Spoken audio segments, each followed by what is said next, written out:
नमस्कार, आप देख रहे हैं लाइव टीवी समाचार और मैं हूं आपके साथ राहुल मौर्य। आइए रुख करते हैं इस वक्त की बड़ी खबरों की ओर, लेकिन उससे पहले एक नजर हेडलाइंस। कानपुर में कमिश्नर पर लगा जातिवाद का आरोप, सिपाही की पोस्ट सोशल मीडिया पर हुई वायरल। आखिर यादवों के प्रति नफरत क्यों? अयोध्या में पुलिस और सीआरपीएफ जवानों ने निकाला रोड मार्च। निष्पक्ष चुनाव कराने के लिए प्रशासन दिखा तैयार, लोगों को दिलाया सुरक्षा का एहसास। और जौनपुर में 1500 मीटर दौड़ प्रतियोगिता का हुआ आयोजन। युवा शक्ति संघ 1005 ने आर्मी दिवस पर रखी दौड़ प्रतियोगिता, विजेताओं को मिला पुरस्कार। अब खबरें विस्तार से।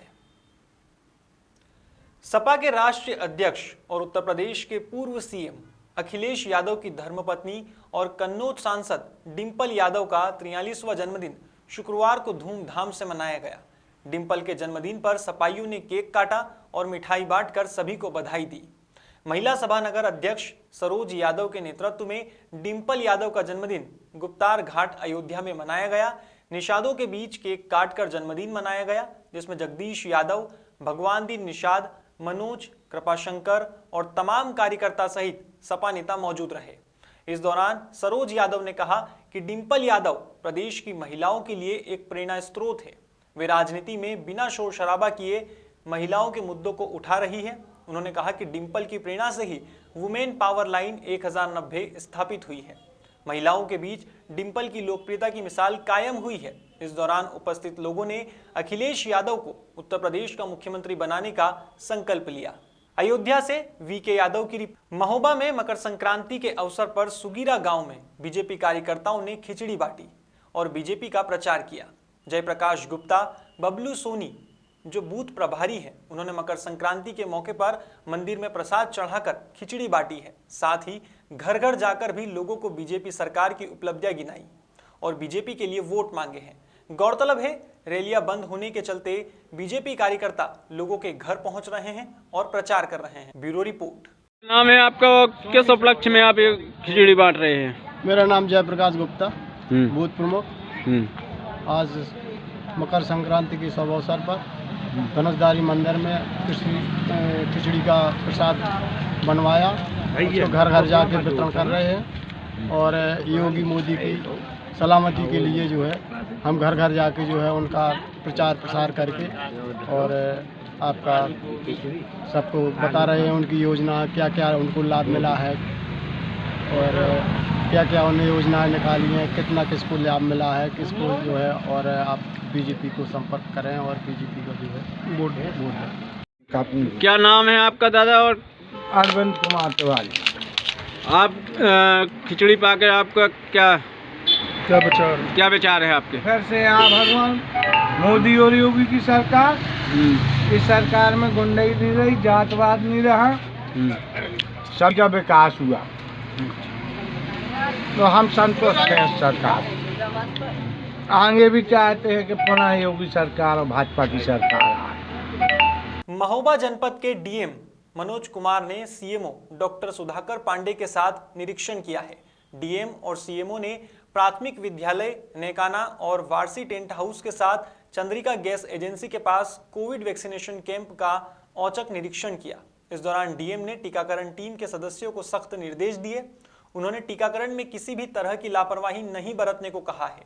साथ ही टीम को निर्देश दिए गए कि 15 से 18 साल के बच्चों को 100% टीकाकरण किया जाए।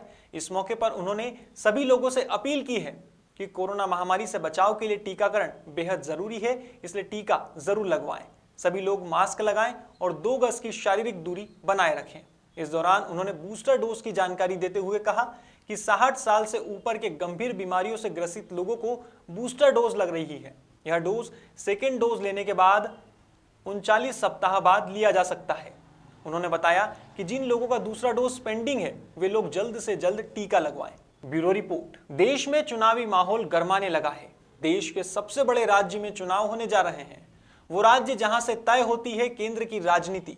ऐसे में लाइव टीवी समाचार की टीम पहुंची सुल्तानपुर दीवानी न्यायालय, जहां हमारी टीम ने जानी प्रत्याशियों की जमीनी हकीकत। 2022 में होगी किसकी सरकार, आखिर क्या होंगे चुनावी मुद्दे, अधिवक्ताओं ने रखे अपने विचार। आइए आपको लेकर चलते हैं ग्राउंड जीरो पर, जहां हमारे संवाददाता मौजूद है और जान रहे हैं जनता के दिल की बात। 2022 चुनाव का ऐसा स्टंट होगा कि जहां हम जानेंगे अधिवक्ताओं का विचार क्या है।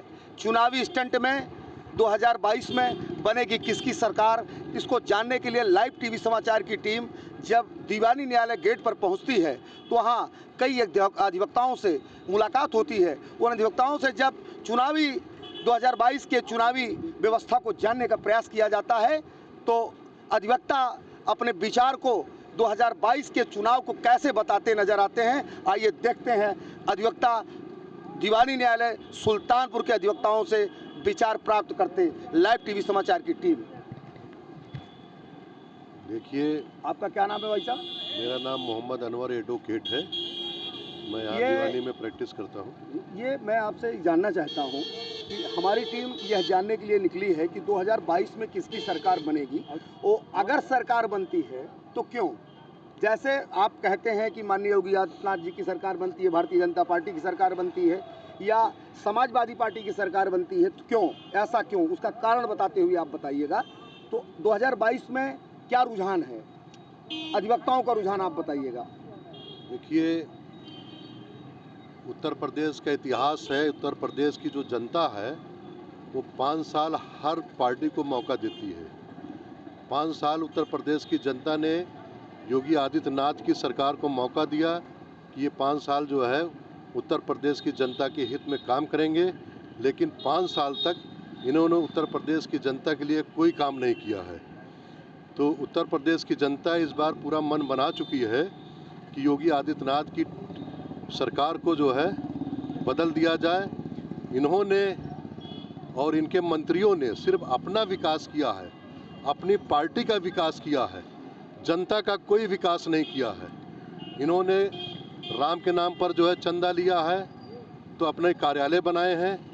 इन्होंने नहीं, वकील साहब मेरी बात सुनिएगा कि ये योगी आदित्यनाथ जी कहते हैं कि सबका साथ सबका विकास, भारतीय जनता पार्टी कहती है मैं सबका साथ और सबका विकास करता हूं। इस पर आप कह रहे हैं कि केवल अपना विकास मंत्रियों ने किया, तो सबका साथ सबका विकास ये तो बताते हैं कि सबका साथ सबका विकास। बीजेपी ने नारा भले दिया कि सबका साथ सबका विकास, लेकिन बीजेपी ने सिर्फ अपना विकास किया है।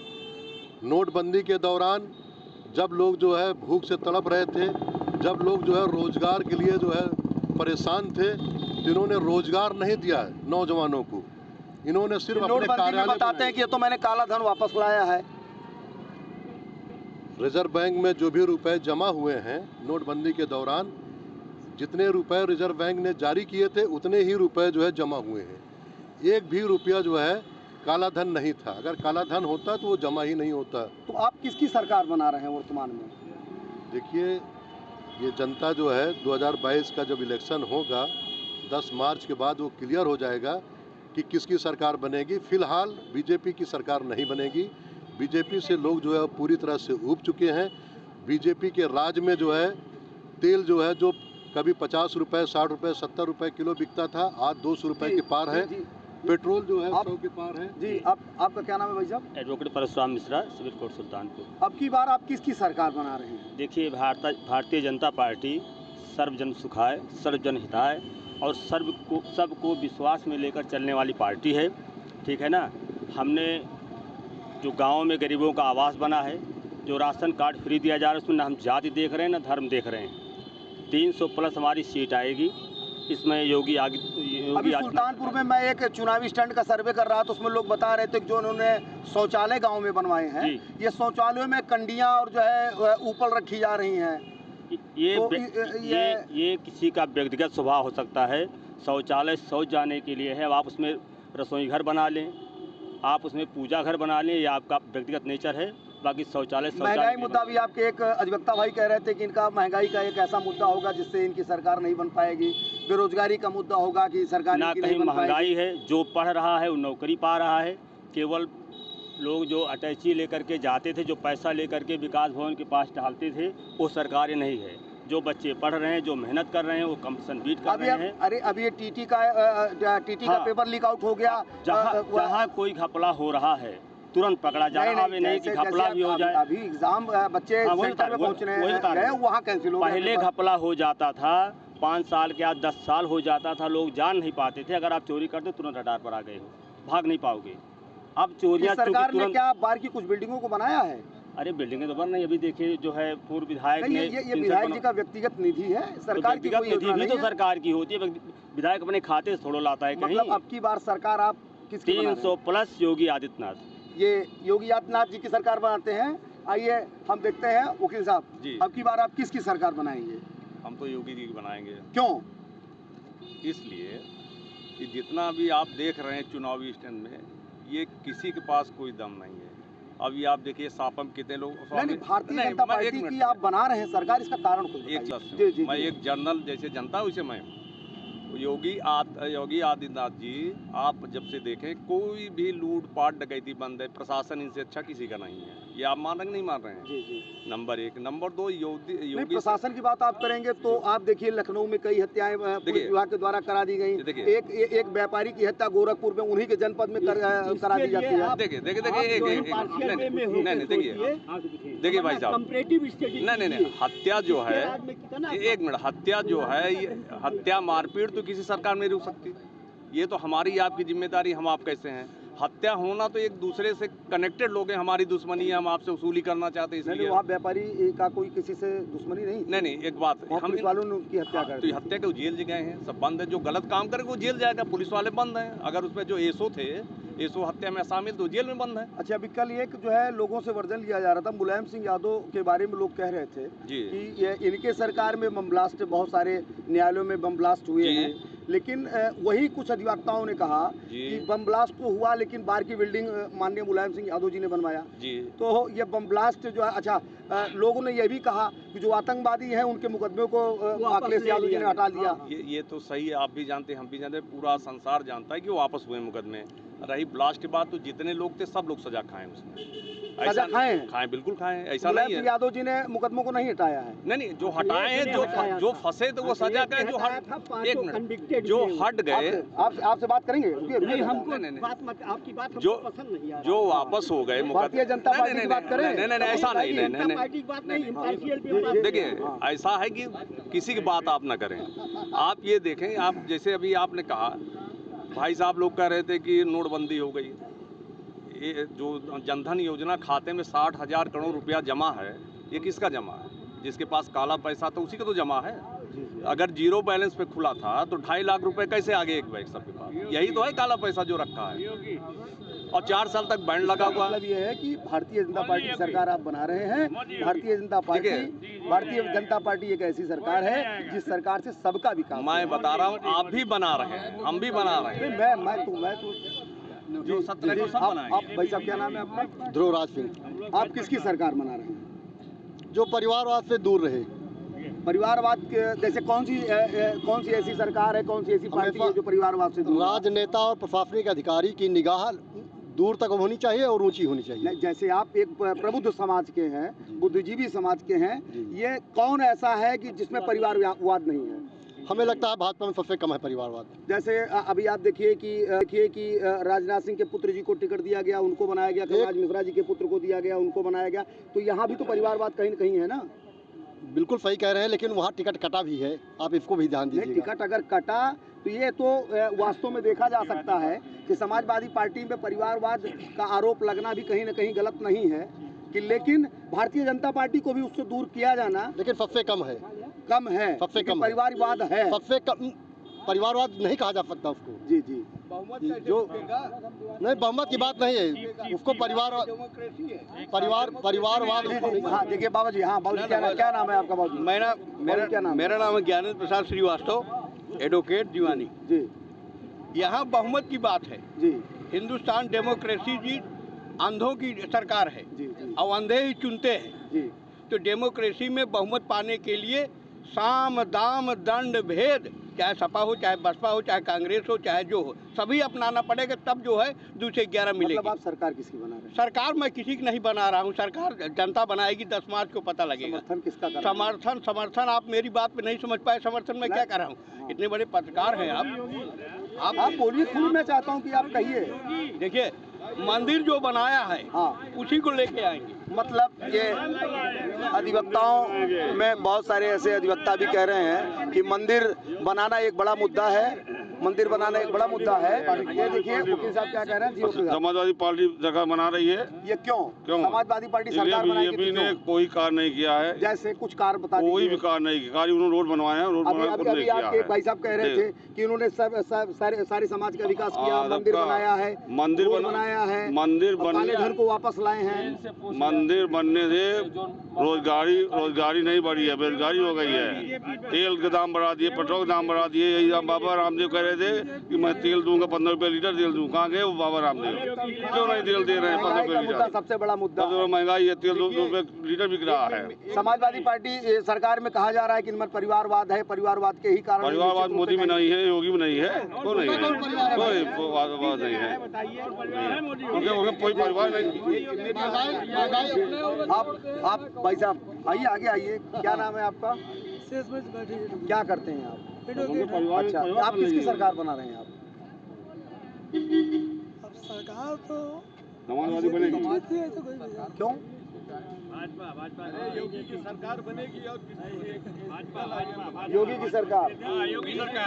भाई साहब किसकी सरकार बना रहे हैं? बीजेपी की सरकार बनेगी। इसमें ना तो कोई जातिवाद का है मामला, ना किसी का। सबको सारी योजनाओं का लाभ मिल रहा है। कोई नहीं कह सकता फला वर्ग जिसमें ज्यादा पा रहा है। ये जो किसानों को खाद मिलती है, इन्होंने 5 किलो कम कर दिया। बहुत सारे लोगों ने जब से आजादी मिली है तब से बताइए किस सन में, किस साल में खाद के लिए किल्लत नहीं हुई है? किल्लत हर बार होती है, सप्लाई आती रहती है, सप्लाई मिलती रहती है। अधिवक्ताओं का रुझान भारतीय जनता पार्टी की तरफ देखने को मिल रहा है। आइए देखिए, एक वकील साहब ये हैं जी। भाई साहब क्या नाम है आपका? जितेंद्र नाथ मिश्रा एडवोकेट। क्या किसकी सरकार बनाएंगे? सपा की सरकार। क्यों बनाएंगे सपा की सरकार? क्योंकि सपा ही सबका विकास कर सकती है और भाजपा की सरकार में सिर्फ जातिवाद रहा है और इसने किसी का विकास नहीं हुआ। इससे ज्यादा भ्रष्ट सरकार और न कभी आई थी, न भविष्य में कोई आएगी। इसने जो है 69,000 भर्ती में जो है जो फेल थे उनको पास किया, फेल को पास किया। ठीक है कि नहीं? सुत्ता सिंह बेसिक शिक्षा सचिव को बचाने के लिए ये योगी आदित्यनाथ जी डायरेक्ट गए थे सीबीआई के खिलाफ सुप्रीम कोर्ट तक। इतने और ये पहले मुख्यमंत्री ऐसे हैं जिसके ऊपर इतना मुकदमा, खुद ये मुकदमा लेके बैठे हुए हैं। आदित्यनाथ स्वयं मुलजिम है। आदित्यनाथ स्वयं मुलजिम है। परिवारवाद का जो है, परिवार इनसे ज्यादा परिवारवाद किस में आएगा?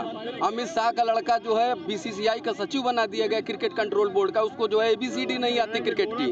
अब ये बताइए, मैं बता रहा हूँ, साहब कह रहे हैं कि जो है अमित शाह का पुत्र जो है क्रिकेट कंट्रोलर बना दिया गया। क्यों? अच्छा नहीं है। अब पहली बात 69,000 भर्ती की बात करते हैं। 69,000 भर्तियों में जिनके बच्चे हुए हैं वो जाइए देखिए, मंदिर में माथा अपना दे रहे हैं। 1 रुपया कहीं घूस नहीं लगा। नहीं, मंदिर में माथा देने वाला ही नौकरी पाएगा। वो इस बात के लिए धन्यवाद दे रहे हैं कि 1 पैसा कहीं घूस नहीं देना पड़ा। मंदिर का मतलब ऊपर वाले के जाके शुक्रिया अदा कर रहे हैं। बीजेपी की सरकार आई, मुझे 1 रुपया नहीं देना पड़ा। केवल भाजपा आएगी, भाजपा के अलावा कोई पार्टी सरकार नहीं। ये तो भक्तों की तरीके से हम बता रहे हैं। आज की सड़क देखिए, आइए जी। भाई साहब क्या नाम है आपका? हमारा नाम सत्येंद्र नाथ मिश्रा एडवोकेट। किसकी सरकार आप बना रहे हैं? अब किस बार उसी सरकार बनेगी जो इस पे कोई टिप्पणी नहीं करना चाहेंगे। ये कहना है महंगाई को देखते हुए लोग सरकार को चुने। जैसे फिर भी किसकी सरकार बनाएंगे? महंगाई अखिलेश यादव के शासनकाल में कम थी, वो हमारे नॉलेज में सपा सरकार ही आएगी। महंगाई का बड़ा मुद्दा जी। साहब आप कुछ कह रहे थे? भैया ये है कि भाजपा एक बिंदु पर जीत सकती है और सब हारने के कारण है केवल हिंदू मुस्लिम करके जीतेगी और कोई विकल्प नहीं है। इसको वोट देना नहीं चाहिए। मतलब सरकार किसकी बनाएंगे आप? अब हम किसकी बनाएंगे नहीं। अगर किसको आप वोटिंग कर रहे हैं, किसको देंगे? योगी को वोट कर रहे हैं कि अखिलेश को? कहे यार थोड़े कहे संभाजना देंगे। आपने देखा कि यहाँ अधिवक्ताओं के अलग अलग विचार रहे। इनके लिए यह निश्चित रूप से महंगाई, कुछ अधिवक्ताओं के लिए महंगाई निश्चित रूप से सरकार का नुकसान कर सकती है, तो वहीं सर्व समाज का विकास करने के लिए यह लोगों ने कहा कि भारतीय जनता पार्टी की सरकार भी बन सकती है। लाइव टीवी समाचार से अनिल अग्रवाल कैमरामैन के साथ जयशंकर दुबे, सुल्तानपुर। इन दिनों सोशल मीडिया पर वायरल किसी भी खबर से पूरे क्षेत्र में हड़कंप मच जाता है। हाल ही में ऐसा ही कुछ उत्तर प्रदेश के कानपुर में हुआ, जहां मीडिया में वायरल एक पोस्ट ने कानपुर पुलिस विभाग में हड़कंप मचाकर रख दिया। मामला चकेरी थाना के कृष्णा नगर चौकी में तैनात सिपाही अतुल यादव का है। अतुल ने एसआई निशा यादव के उकसाने पर एक जातिगत पोस्ट की जो कुछ ही देर में वायरल हो गई। इस पोस्ट में सिपाही ने सीधे पुलिस कमिश्नरी पर विशेष जाति के साथ भेदभाव करने का आरोप लगा दिया। मामले को संज्ञान में लेते हुए additional police commissioner Anand Prakash Tiwari ने दोनों को इन हाजिर कर दिया। सिपाही अतुल यादव ने पोस्ट में लिखा, कानपुर कमिश्नरेट में यादवों को सभी थानों और चौकियों के चार्ज से हटा दिया गया है। आखिर यादवों के प्रति इतनी नफरत क्यों? इस पोस्ट के वायरल होते ही कई लोगों ने इसे शेयर किया और देखते ही देखते कमेंट बढ़ने लगे। पोस्ट वायरल होते ही मामला एडिशनल पुलिस कमिश्नर तक जा पहुंचा। उन्होंने मामले की जांच कराई तो पता चला कि कृष्णानगर चौकी में तैनात रही एसआई निशा यादव के उकसाने पर सिपाही अतुल यादव ने पोस्ट की है और पुलिस कमिश्नरी पर आरोप लगाया है। गौरतलब है कि एसआई निशा यादव को एक सप्ताह पहले ही चौकी से हटाया गया था। उनके चौकी से हटाने के बाद सिपाही ने यह पोस्ट की है। अधिकारियों ने जब सिपाही के फेसबुक अकाउंट को चेक किया तो उसमें कई पोस्ट ऐसी मिली जिसमें सिपाही और एसआई पूर्व कैबिनेट मंत्री शिवपाल सिंह यादव के साथ नजर आ रहे हैं। एसआई और सिपाही की यह तस्वीर भी सोशल मीडिया पर खूब वायरल हुई। Bureau report. कोतवाली मल्लवा पुलिस को बड़ी सफलता हाथ लगी है। पुलिस ने 25-25 हजार रुपए के इनामी अपराधियों को धर दबोचा है।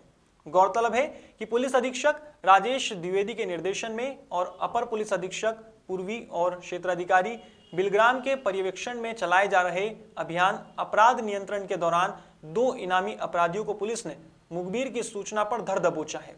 दोनों आरोपियों के नाम अजय कुमार उर्फ शुभम सिंह और भानु प्रताप सिंह बताए जा रहे हैं। इन्हें उन्नाव हरदोई रोड सुल्तानपुर पुलिया के पास गिरफ्तार किया गया है। थाना मल्लवा में इनके विरुद्ध कई धाराओं में मामले दर्ज हैं। गैंगस्टर एक्ट में वांछित चल रहे दोनों आरोपियों की गिरफ्तारी में प्रभारी निरीक्षक सुनील कुमार सिंह, उप निरीक्षक प्रिंस खरवार, रामाश्रय यादव, अर्जुन यादव, सत्यवीर सिंह, दिनेश, सुधाकर, पंकज की अहम भूमिका रही है। हरदोई से चंदगीराम मिश्रा और अमन अंसारी की रिपोर्ट। आज थाना कोतवाली मल्लावा द्वारा 2 25-25 हजार के इनामी शातिर अभियुक्तों को गिरफ्तार करने में सफलता प्राप्त की गई है। ये दोनों ही अपराधी कानपुर के रहने वाले हैं और लगातार 1 साल से वांछित चल रहे थे, पुलिस की पकड़ से दूर चल रहे थे। इन अभियुक्तों के खिलाफ पूर्व से ही गैंगस्टर एक्ट का मुकदमा पंजीकृत था। आज मल्लावा पुलिस द्वारा इनको गिरफ्तार करने में सफलता प्राप्त की। इन दोनों को अभियुक्तों को गिरफ्तार करके जेल भेजा गया है। 2022 के विधानसभा चुनाव को निष्पक्ष कराने के लिए प्रशासन ने कमर कस ली है। अति संवेदनशील क्षेत्रों में बीकापुर पुलिस और सीआरपीएफ के जवानों की संयुक्त टीम ने रोड मार्च निकाला है। गौरतलब है कि जनपद अयोध्या की 5 विधानसभा सीटों का चुनाव 5वें चरण में होना सुनिश्चित हुआ है, जिसकी तैयारी प्रशासन ने पूरी कर ली है। प्रभारी निरीक्षक बीकापुर मणिशंकर तिवारी और चौकी इंचार्ज मोतीगंज शैलेश कुमार त्रिवेदी के नेतृत्व में चौरे बाजार, निधियावा, कनावा, मोतीगंज जैसे संवेदनशील क्षेत्रों में बीकापुर पुलिस और सीआरपीएफ के जवानों ने रोड मार्च निकाला है और साथ ही लोगों को सुरक्षा का एहसास दिलाया है। अयोध्या से पवन सिंह की रिपोर्ट। उन्नाव की सफीपुर तहसील में पोस्ट ऑफिस के पोस्टल असिस्टेंट संजीत कुमार द्वारा बड़ी ही सजगता और सक्रियता के साथ अपनी दोहरी ड्यूटी का निर्वहन किया जा रहा है। बता दें, आधार कार्ड में करेक्शन और नए आधार कार्ड बनाने के लिए लोगों को बड़े ही सरलता और सहजता के साथ समझाकर लोगों के कार्य किए जा रहे हैं। इसके साथ ही पोस्ट ऑफिस के अंदर ही कॉमन सर्विस सेंटर है, जहां मोबाइल रिचार्ज किया जा सकता है। इतना ही नहीं, IRCTC टिकट की बुकिंग होती है और फ्लाइट की टिकट भी यहां पर बुक की जाती है। इन सभी के बीच सभी प्रकार के बीमा भी किए जाते हैं। सभी कार्य किए जाते हैं जिससे लोगों को अधिक से अधिक सुविधा मिल सके। यह एक सराहनीय कार्य है। उन्नाव से राजेंद्र कुमार की रिपोर्ट। यहाँ आधार बनते हैं, एक कॉमन सर्विस सेंटर भी है, ठीक है, जिससे मोबाइल रिचार्ज, कोई भी mobile recharge, data top up, net balance, ठीक है, सारा कुछ का रिचार्ज होता है। और मतलब आपको जो है रेलवे का टिकट बुकिंग, चाहे कोई भी ट्रेन का हो, ठीक है, फ्लाइट का भी टिकट बुकिंग होता है। CSC ट्रांजेक्शन से कॉमन सर्विस सेंटर है यहाँ पे, से आप करवा सकते हैं, ठीक है। और बीमा भी होती है, गाड़ी का इंश्योरेंस वगैरह जो होते हैं उनके बीमे भी होते हैं, वही आप करवा सकते हैं। गोड्डा के बसंतराय प्रखंड क्षेत्र में SDM ऋतुराज द्वारा कई गांव में डोर टू डोर जाकर वैक्सीनेशन के लिए लोगों को जागरूक किया जा रहा है। वहीं एसडीएम ऋतुराज वैक्सीनेशन करवाते समय लोगों में काफी ढीला रवैया देखकर डीलर और बीएलओ पर बरसते हुए भी नजर आए। डीलर को सख्त हिदायत दी गई है कि जो व्यक्ति वैक्सीन नहीं लगाकर आए उस व्यक्ति को राशन देना बंद कर दिया जाए। इसके साथ ही एसडीएम ने सभी कार्डधारियों को भी बताया है कि आपका परिवार अगर बाहर रहता है तो वैक्सीन तो लिया ही होगा। ऐसे में वैक्सीन सर्टिफिकेट लाकर डीलर को जरूर जमा करें और अपने राशन को कंटिन्यू रखें। गोड्डा से दिवाकर कुमार शर्मा की रिपोर्ट। सर, तो ये कोरोना के थर्ड वेव को देखते हुए सर जिला प्रशासन के द्वारा क्या मतलब इससे आगे है? थर्ड वेव को देखते हुए जैसा कि आपको पता चल रहा है कि केसेस चारों तरफ काफ़ी बढ़ रहे हैं, तो उसमें हम लोग टेस्टिंग सबसे पहले चारों तरफ बढ़ा रहे हैं। जिन लोगों को भी थोड़ा भी सिम्टम लगता है उन सबसे रिक्वेस्ट है कि आकर के नियरेस्ट जो आपके फैसिलिटी है वहाँ पे जरूर अपने आप को टेस्ट कराएं और तुरंत आइसोलेट होकर रहें। और कोई भी ऐसा सिम्टम ज़्यादा होता है तो तुरंत संबंधित जो आपके CHC PHC है वहाँ पे जाके संपर्क करिए। इसके साथ साथ में हम लोग वैक्सीनेशन पे भी पूरा फोकस किए हुए हैं और जहाँ जिस प्रखंड में खास करके उन पंचायतों में जहाँ पे 70 या 75% से नीचे है अभी भी वैक्सीनेशन, उनको सबसे ज़्यादा हम लोग टारगेट कर रहे हैं। जैसे देखा जा रहा है सर कि आपके द्वारा कि डोर टू डोर जाके जो कर रहे हैं, तो सर ये संभव है सर कि डोर टू डोर जाके लोगों को मोटिवेट करना सर? जी, अभी क्या है कि अभी जैसे जिस पंचायत में अभी मैं खड़ा हूँ वहाँ पे अभी का टोटल वैक्सीनेशन पहला डोज का 30% के आसपास है, जो कि बहुत ही दुखद बात है। और ये पंचायत है हमारा साजपुर साखी पंचायत है और उसके साजपुर साखी गाँव में अभी हम लोग खड़े हैं। तो हम लोग देख रहे हैं कि इसके हर घर में हम लोग जहाँ जाके चेक कर रहे हैं उसमें ज़्यादातर लोगों में ये देखा जा रहा है कि कई लोग बाहर रहते हैं तो आधे लोगों ने बाहर वैक्सीन ले लिया है। तो लोगों को यही हम लोग सूचित कर रहे हैं कि जहाँ पे लोग बाहर वैक्सीन ले लिए वो भी अब सूचना जो है संबंधित अपने PDS डीलर को या BLO को जरूर दीजिए, ताकि हमारे डेटा में से उन लोगों को जो माइग्रेंट हैं जो बाहर रहते हैं उनका डेटा भी कम हो, ताकि आपका पंचायत का वैक्सीनेशन परसेंटेज थोड़ा इम्प्रूव हो सकता है लोग बाहर वैक्सीन लिए हैं लेकिन हमारे पास दिख नहीं रहा है। तो इस चीज़ को आइडेंटिफाई करने के लिए डोर टू डोर जाना ज़रूरी है, खास करके राशन कार्ड से चेक करना ज़रूरी है, क्योंकि ये डेटाज ऐसे हैं जो पहले से हमारे पास एकत्रित है, राशन कार्ड का डेटा, वोटर ID का डेटा। तो इन्हीं सबको यूज़ करके हम लोग कोशिश कर रहे हैं कि ज़्यादा से ज़्यादा हम लोग ऐसे लोगों को आइडेंटिफाई कर सकें जो ले चुके हैं और जो नहीं लिए हैं। अभी देखा जा रहा था सर कि एक ही नाम से सर दो राशन कार्ड बना है, तो सर इस राशन कार्ड पे कुछ होगी आगे से जो लाभुक को मिलना चाहिए उनको? इसमें खास करके डीलर्स को इंस्ट्रक्शंस दिया हुआ है कि आप जब भी राशन दें तो संबंधित राशन कार्ड धारी के जो मुखिया हैं उनसे जरूर साइन करके ले लें कि मेरे यहाँ पे जो जाने वाले थे उनका हट चुका है नाम, गलत नाम नहीं है, डबल नाम नहीं है। इस तरीके से प्योरीफाइड होना ज़रूरी है। तो डीलर्स को ये चीज़ बोला गया है कि वेरीफाई कर लें। अभी भी मैंने चेक किया है, जहाँ पे डबल नाम या इस तरीके का है उस पर वो लोग अपना रिपोर्ट बना करके दे देंगे, ताकि उनका नाम हटाने का प्रोसेस चालू करेगा। लेकिन सर जब हम जौनपुर में आर्मी दिवस पर महाराजगंज थाना क्षेत्र अंतर्गत गोल्डन रनिंग ग्राउंड पर युवा शक्ति संघ 1005 द्वारा भगवानपुर बड़ी बाग बाबूगंज बाजार में 1500 मीटर दौड़ प्रतियोगिता का आयोजन किया गया। जनसत्ता दल के जिला अध्यक्ष राजन त्रिपाठी ने फीता काटकर दौड़ प्रतियोगिता का शुभारंभ किया। विशिष्ट अतिथि के रूप में 364 विधानसभा बदलापुर के जनसत्ता दल के प्रत्याशी अनवर अली भी मौजूद रहे। जौनपुर से राम नरेश प्रजापति की रिपोर्ट। जो साथी प्रथम नहीं आ सके हैं तो बिल्कुल निराश ना हो, क्योंकि जीत का प्रथम कदम ही जो है हार से शुरुआत होती है। क्या बात है, क्या बात है, क्या बात है। कभी भी कोई व्यक्ति हारता नहीं है। आप आगे आइए, उठिए, लड़िए। या तो व्यक्ति सीखता है या तो व्यक्ति जीतता है, हारता कभी नहीं है। उनको अनुभव मिलता है। हमारे अंदर आजकल क्या कमियां रह गई है, हम क्यों नहीं आगे बढ़ पाए, हम अपने मंजिल को क्यों नहीं प्राप्त कर पाए हैं। आप लोग सीखिए, बढ़िए और सफलता की ऊंचाइयों को प्राप्त करिए। कहा गया है कि संघर्षों के साए में इतिहास हमारा पलता है। संघर्षों के साए में इतिहास हमारा पलता है साथियों। जिस ओर जवानी चलती है उस ओर कोई कहा कि है अंधेरा बहुत, अब सूरज निकलना चाहिए। चाहे जैसे भी हो वे मौसम बदलना चाहिए। चेहरे रोज बदलते हैं नकाबों की तरह, उनका भी जनाजा धूमधाम से निकलना चाहिए। आप युवा हैं, हमारे देश के 70% आबादी आप लोगों की है। आप लोग अगर चाह लें तो कोई भी कार्य संभव नहीं है। आप संभव कर सकते हैं, हर कार्य आप संभव कर सकते हैं। युवा ही हमारे युगों के वाहक है। आप बढ़िए, आप आगे आइए।